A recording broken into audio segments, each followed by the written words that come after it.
सोने के फ्रेम में जड़ दो, आईना झूठ बोलता ही नहीं। कि उसको चाहे कितना भी सुंदर सोने का फ्रेम लगा दो, हीरे जगा दो, लेकिन आईना झूठ नहीं बोलेगा। कितनी भी उसकी आओ भगत कर लो, मक्खन लगा दो, कुछ करो, जब सामने जाओगे तो असलियत ही दिखाएगा। ऐसा थोड़ी ना है कि सोना लगा दिया तो तुम्हें अधिक सुंदर दिखा दे, वो हटा लिया तो तुम्हें बदसूरत दिखा दे, ऐसा नहीं है। चाहे जैसे भी आकृति में रखो, आईना सच ही दिखाएगा जो है। तो वैसे ही जो चित्त हमारा जो दर्पण है, इसमें जिसका प्रतिबिंब दिखाई देना था वो मैला हो गया, इसलिए दिख नहीं रहा है। दर्पण मैला हो गया।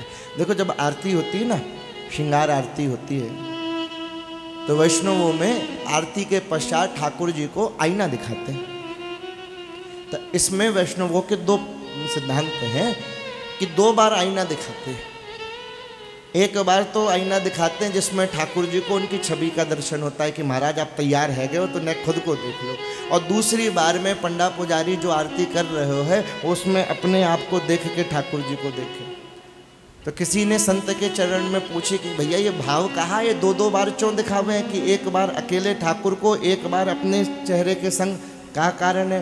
बोले पहली बार में तो भाव ये है कि सिर्फ ठाकुर को उनके श्रृंगार को दर्शन कराए जा रहे हो कि आप देख लो, कोई कमी तो नहीं रह गई है, आप कैसे लग रहे हो, जैसे अपन तैयार है कि आईना देखें। और दूसरी बार में वो भक्त ये प्रार्थना करे है कि प्रभु जैसे इस आईना में छवि छिटका रहे हो, ऐसे ही मेरे चित्त रूपे दर्पण में भी छवि छिटका, मेरे हृदय में भी बसे, ये भाव। तो पहला ही श्लोक जो है महाप्रभु जी का शिक्षाष्टक का जो प्रेरणा देता है, जो शिक्षा देता है, वो क्या कहता है महाराज? चालू ही यहाँ से होता है। चेतो दर्पण मार्जनम भव महादावाग्नि निर्वापणम श्रेयः कैरव चंद्रिका वितरणम विद्या बधु जीवनम आनंदाम्बुधि वर्धनम प्रतिपदम पूर्णामृता स्वादनम सर्वात्म संपन्नम परम विजयते श्री कृष्ण संकीर्तनम। ये पहला शिक्षाष्टक का प्रथम श्लोक है। चित्त दर्पण मार्जन करत माया मलहि मिटाए। देखो अंतःकरण जो है ना, अक्सर तुमने कथा में सुना होगा कि हमारा अंतःकरण दूषित हो गया है। सुनते ना, अंतःकरण मैला हो गया। यह 4 वस्तुओं से मिलके बना है अंतःकरण। अंतःकरण कहते किसे? ये 4 वस्तुओं के समन्वय का नाम अंतःकरण है। वो 4 चीजें क्या हैं? एक है मन। क्या है? मन। ध्यान से सुनना। एक है मन, दूसरा नंबर बुद्धि। पहला मन, दूसरा बुद्धि, तीसरा चित्त और चौथा अहंकार। इन 4 वस्तुओं का समन्वय जो है अंतःकरण। और इन चारों के अलग अलग काम हैं। पहला नंबर मन। मन का क्या काम है? मन का काम है संकल्प विकल्प करना, सरल शब्दों में सोचना, ऐसा करें कि ऐसा नहीं करें, कथा में जाएं, कथा में नहीं जाएं, रुक जाओ भैया गर्मी है रही, थोड़ा आराम से जाएंगे, थोड़ी चाय वाय तो न पी लें, कमर सीधी कर लें, चलेंगे, अभी तो कीर्तन है, रहोगे, अभी तो कथा में टाइम है। ये मन ने संकल्प विकल्प किया। मन को काम है सोचना, संकल्प विकल्प करना। दूसरा नंबर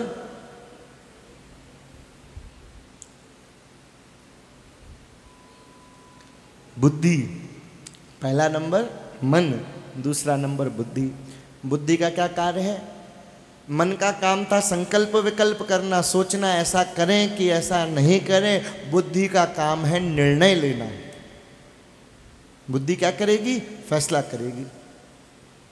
निर्णय पे फैसला भी तो होना है, वो कौन करेगा? वो बुद्धि का काम है। अब ये निर्भर करता है बुद्धि के ऊपर। अगर सतोगुणी बुद्धि है, सात्विक बुद्धि है, तो कहेगी नहीं भैया चाय बाद में पियेंगे, कथा को समय है, पहले जाके बैठेंगे तो आगे बैठे हुए को मिलोगे तो आनंद से रस लेंगे महाराज, जल्दी चलो। और अगर सांसारिक बुद्धि है, तामसी बुद्धि है, तो कहेगी होंदे यार रोज तो कथा सुने, अगर आज थोड़ा सा लेट है जाएंगे तो कौन सी बात है, ये बात ना, थोड़ी एक झपकी ले लें। ये बुद्धि पे निर्भर है। तो पहला नंबर मन, दूसरा बुद्धि, तीसरा चित्त। जिसकी बात हो रही, चेतो दर्पण मार्जनम, जहां से श्लोक प्रारंभ है, तीसरे नंबर से। चित्त, चित्त का काम है चिंतन करना। मन ने विचार किया, बुद्धि ने उसको पूरा किया, सिद्ध किया, फैसला लिया, और चित्त ने उसका चिंतन किया। जैसे उदाहरण में समझें कि जब हम कहीं कोई यात्रा करके आते हैं या कहीं होके आते हैं, किसी के घर गए, किसी के विवाह में गए, वहाँ से लौटे तो चिंतन होता है ना, अरे महाराज बड़ी सुंदर व्यवस्था थी, बड़ी सुंदर डेकोरेशन थी, खाने में ये चीज़ थी, ऐसा था वैसा था, चिंतन चलता रहता है। उसी प्रकार से हरि चिंतन चले कि जब कथा से उठ के जाओ तो चित्त ये कहे कि अरे वाह, आज क्या अद्भुत दर्शन थे, आज तुमने ठाकुर को देखा, आज ठाकुर ठाकुरानी बना हुआ है। चित्त चिंतन करे कि आज कितनी सुंदर बातें कथा में प्रकट हुई, चैतन्य चरित्र में कितने सुंदर प्रसंग आए, इसका चिंतन करें। विद्वान लोग कहते हैं संसार की जो प्रगति हुई है वो इस चित्त के कारण ही हुई है। संसार ने जो प्रगति की है, प्रगति करी है, वो चिंतन कर करके ही तो करी है, उसने विचार ही तो किया है। तो जब विचार किया तो प्रगति हुई कि अभी ऐसे हैं, इस पर और विचार किया जाए, क्या कमी रह गई है, दूर किया जाए, तो विचार करने ही से तो कमी दूर होगी। तो प्रगति के लिए चिंतन आवश्यक है। उसी प्रकार जैसे संसार में प्रगति के लिए चिंतन आवश्यक है, उसी प्रकार से भक्ति में प्रगति के लिए भी भगवत चिंतन आवश्यक है। जब तक भगवत चिंतन नहीं होगा, विचार नहीं होगा, प्रगति कैसे होगी? विचार तो करना पड़ेगा। तो ये हो गया है मेला। अब आईने पर अगर धूल जम जाए तो तुम कितने भी सुंदर तैयार होकर खड़े रहो, कुछ दिखेगा क्या? तुम कितने भी बने ठने क्यों ना बढ़िया हो, लेकिन जब आईने पे ही धूल जमी हुई है तो क्या किया जाए? तो क्या करना पड़ेगा? उसे साफ करना पड़ेगा, पोंछना पड़ेगा। और जितना जितना तुम पोंछते जाओगे उतना उत्तर दर्शन होता जाएगा, उतनी सफाई होती जाएगी। बोले उसी प्रकार जेतो जेतो मांझो जाए और तेतो तेतो शुद्ध हो। जितना जितना मांझा जाएगा, जितनी मात्रा में, उतनी ही मात्रा में शुद्ध होगा। इससे समझ लो कि आज तुम जितने भी बैठे हो, हमें मिला के हम सब, हम जिस भी स्थिति में हैं, देखो सबको रस की प्राप्ति होने की मात्रा अलग है। कथा एक ही है। ऐसा नहीं है कि आगे वाले लाइन वाले कुछ और विशेष सुन रहे हो, पीछे वाला कुछ और सुन रहा हो, जो बगल में बैठा हो तो कुछ ज़्यादा ही खास सुन रहा हो, ऐसा नहीं है। कथा एक ही है, एक ही रस बरस रहा है, लेकिन सबके भाव अलग अलग हैं, रस मिलने की मात्रा अलग अलग है। जिसका जितना चित्त शुद्ध है उतना ही आनंद उसे आ रहा है। एक ऐसा सुन के मगन है कि वो कह रहा है महाराज यही चलती रहे, आनंद ही है तो रहा भैया, खत्म ना हो, रात दिन जई में डूबो रहूं। दूसरों घड़ी देख रहे हो बार बार कि आज तो भैया देर रह गई, कब पूरी और कब भगूं, तो भूख लग रही है, अब तो कमर में दर्द है, हो तो गई और कितना सुनाओगे, अब है भी गए, अब करो राधा राधा करो, आरती करो, महाराज प्रसाद दो, जान दो, कल देखेंगे। एक जा भाव को भी बैठोगे। पहले बताया ना कि कोई गलती में आके बैठ जावे कि चलो भैया जरा हैं आए, और ऐसी जगह बैठ जाए फिर उठ ना पावे, तो बेचारो बार बार यही गैल देखते रहे कि मौका मिले तो मैं भगूं।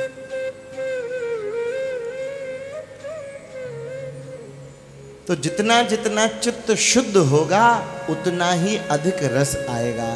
तो तुम अपने आप ये परिकल्पना कर लो कि तुम्हें जिस मात्रा का रस आ रहा है उसी मात्रा का तुम्हारा चित्त शुद्ध हो चुका है। अगर बैठने के बाद भी तुम्हारा चिंतन कहीं और का चल रहा है, यहाँ बैठ के भी कुछ और याद आ रही है, तो इसका मतलब अभी शुद्ध नहीं हुआ। और जब तुम यहाँ बैठ गए और तुम्हें होश ही नहीं है किसी और बात का, तब समझना कि अब कुछ शुद्ध हुआ है, कुछ बात बनी है।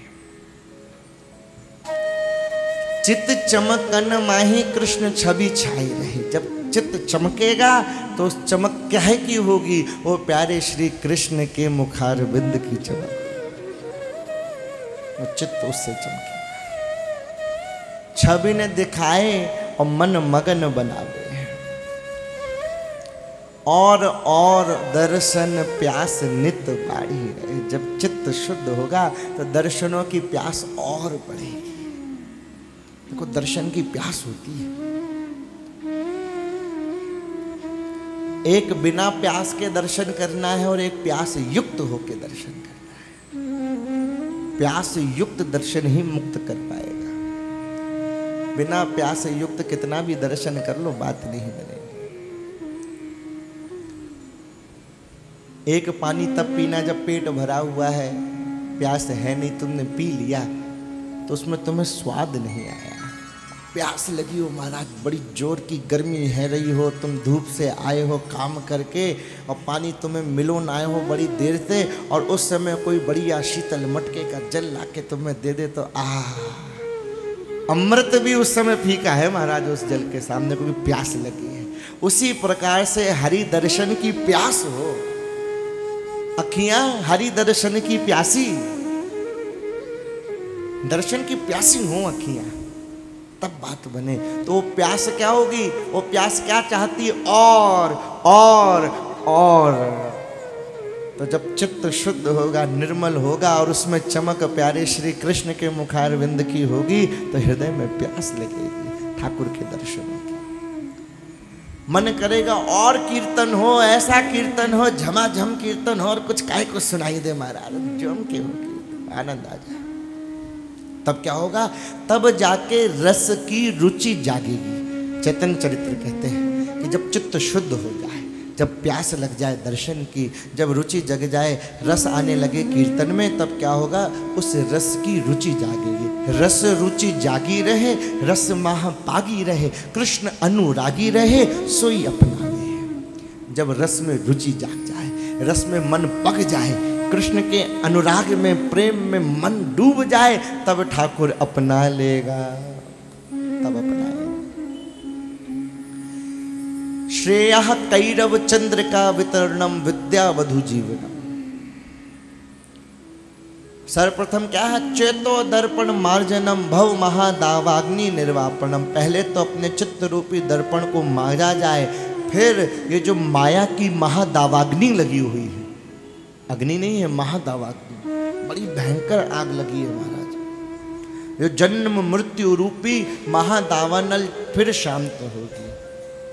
जिसने वन जीवन को जरा डारा है, जासो जग बीच बार बार मोको जन्म मिले, पाप पुण्य भोग वाए मोको मार डार्यो है। सुधी नाय आवे कहा लक्ष्य हाय जीवन को, ऐसो माया पाश पर्यो नेक ना विचार्यो है। प्रियदर्शी कृष्ण कीर्तन यज्ञ जाने कीन्हो, लक्ष्य पाए हर शाय माया को पछार्यो है। इस माया के चक्कर में पड़ के, पाप और पुण्य के चक्कर में पड़ के ही जन्म मृत्यु का बंधन है।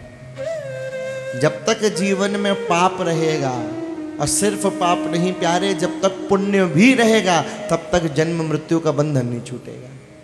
अभी गलत फहमी है कि पुण्य कमाने हैं, भक्त कहता है पुण्य भी नहीं कमाने, पुण्य भी बंधनकारी है। जैसे पाप बंधनकारी है, पाप तुम्हें नरकादिक 84 लाख योनियों में घुमाता है, तो पुण्य स्वर्गादिक योनियों में ले जाता है, मुक्त नहीं करता है, दोनों बंधनकारी हैं। उपमा दी है, एक लोहे की हथकड़ी है, एक सोने की हथकड़ी है। हथकड़ी तो प्यारे हथकड़ी है, दोनों ही बंधनकारी है। कौन सी पहनना पसंद करो? पुलिस पकड़ने आए, बोले रुको जाओ महाराज, हमने सोने की बनवा रखी है। तो विशेष आनंद है सोने की, दोनों बंधनकारी। समझे प्यारे? तो बात ऐसी है कि जब ये पाप और पुण्य से दोनों से रहित हो जाए, जब ना पाप बचे ना पुण्य बचे, ये कैसे हो? संक्षेप में समझो इस बात को। देखो, कोई भी मनुष्य बिना कर्म किए बिना रह नहीं सकता है। कोई ना कोई तो कर्म करोगे, मनसा वाचा कर्मणा। शरीर से नहीं करोगे तो वचन से करोगे, मुंह से बोल के कुछ करोगे। मौन अवस्था में भी हो, शरीर से भी हिल डुल नहीं रहे तो प्यारे मन से तो कुछ ना कुछ करोगे। कर्म तो छोड़ नहीं सकता। अब जब कर्म करोगे तो दो ही प्रकार के करोगे, या तो शुभ करोगे या तो अशुभ करोगे।